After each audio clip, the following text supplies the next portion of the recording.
Bonjour à tous, je m'appelle Geoffrey Marchand et je suis l'auteur de La déréliction de la chaussette trouée, qui est un thriller dystopique publié aux éditions Inception. Je vais vous en lire un petit extrait. Vincent ne s'était jamais vraiment questionné sur son leader. Il avait toujours été présent et l'ère dans laquelle il vivait était supposée être la plus pacifiste qui ait été. L'époque d'Avant-Duc avait été terriblement difficile, disait-on. La surpopulation et le réchauffement climatique avaient provoqué des famines redoutables et une pauvreté économique sans précédent. La création du duché et les infinis emplois en programmation qui en avaient découlé avaient très certainement évité à l'espèce son extinction.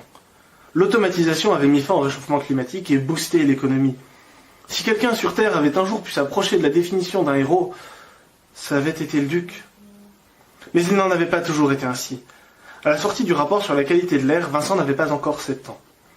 Lorsque chacun fut contraint de rester chez soi, quelques voix s'élevèrent pour proposer un nouveau mode de vie, mais aucune ne fit réellement l'unanimité. Il avait fallu attendre l'accession progressive au pouvoir du duc pour voir des modèles alternatifs se présenter. Vincent n'en avait, lui, aucunement conscience. Son seul changement fut de ne plus retrouver ses amis à l'école.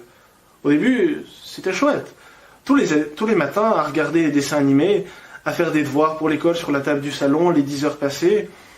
Mais en définitive, ses amis lui manquaient. Cécile lui manquait. Il avait raté la chance de lui parler et il ne l'avait plus revue depuis.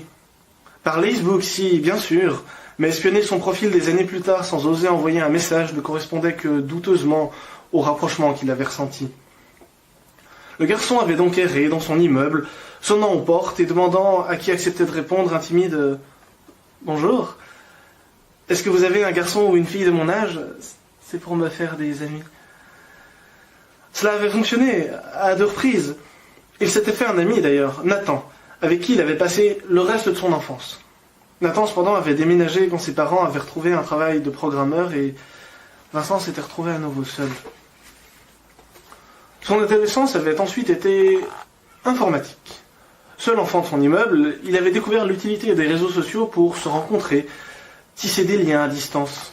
Le nouveau monde était rêche, escarpé pour les adolescents dont les possibilités sociales se résumaient à un nom d'utilisateur et à une barre de « en train d'écrire ».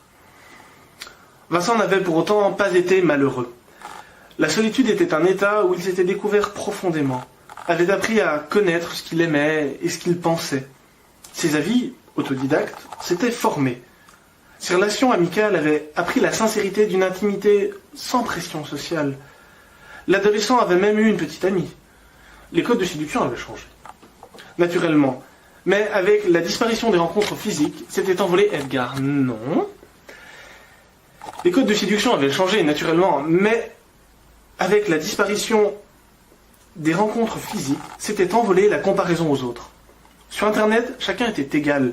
Et aussi jolie une fille soit-elle, elle vivait seule, dans un appartement où la seule manière de trouver de l'affection, de la compréhension, c'était l'écran de son ordinateur. Reprenons nos règles et conditions d'héritage, si vous le voulez, dit le milicien en se raclant la gorge. Vincent avait eu un moment d'absence.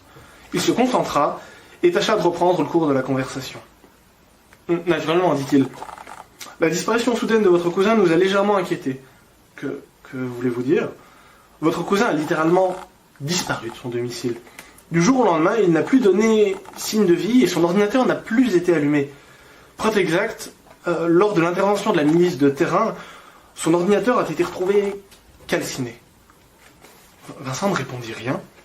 Sans vouloir ajouter mon grain de sel, ça ne sent pas bon, dit Léon en sortant de son silence.